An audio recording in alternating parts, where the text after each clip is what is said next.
தீபாவளி பலகார ரெசிப்பியில் நம்ம இன்றைக்கி பார்க்க போகிறது ரொம்ப ட்ரெடிஷ்னலான பாசிப்பருப்பு மாவு உருண்டை தான் எப்படி செய்கிறதுன்னு பார்க்க போகிறோம். இதுக்கு மெஷர்மெண்ட்டுன்னு பார்த்தீங்கன்னா, எந்த கப்பால் நீங்கள் பாசிப்பயிறு எடுக்கிறீங்களோ அதே கப்பால் வந்து சுகர் எடுக்கணும். அவ்வளோதான் இதுக்கான மெஷர்மெண்ட்டு. அதாவது சொல்லப்போனால் 1 கிலோ பாசிப்பயிறு போட்டிங்கன்னா 1 கிலோ சுகர் சேர்க்கணும். அது மாதிரி 1 கப்பு அளவுக்கு பாசிப்பயிறு சேர்த்தா 1 கப்பு அளவுக்கு சுகர் சேர்க்கணும். இதுதான் இதுக்கான மெஷர்மெண்ட்டு. இதுக்கு இந்த பைத்தம்பருப்பை நல்லா வாசனை வர்ற வரைக்கும் வறுக்கணும். கலர் மாறிடக்கூடாது. பச்சை வாசனை போய் நல்லா வாசனை வர்ற அளவுக்கு வறுத்ததுக்கு பிறகு மிக்சியில் போட்டு நல்லா ஃபைன் பவுடராக அரைச்சி அதை சலித்து தனியாக எடுத்து வச்சுக்கணும்.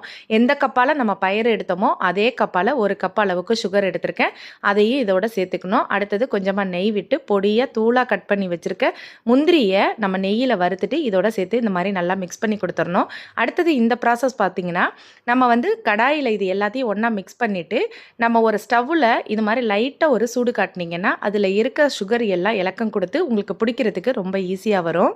நான் இண்டக்ஷனில் செய்கிறேன். நீங்கள் அடுப்பில் செய்கிற மாதிரி இருந்துச்சுன்னா நல்லா அடிகனமான பாத்திரத்தில் இந்த மாவுக்கு லைட்டான ஒரு சூடு மட்டும் கொடுங்க. ரொம்ப லோ ஃப்ளேமில் வச்சு லைட்டாக ஒரு சூடு கொடுக்கணும். அவ்வளோதான்.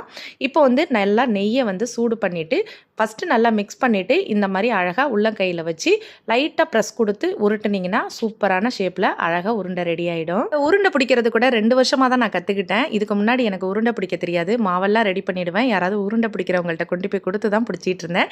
ட்ரை பண்ணி பாருங்கள், ரொம்ப நல்லாயிருக்கும்.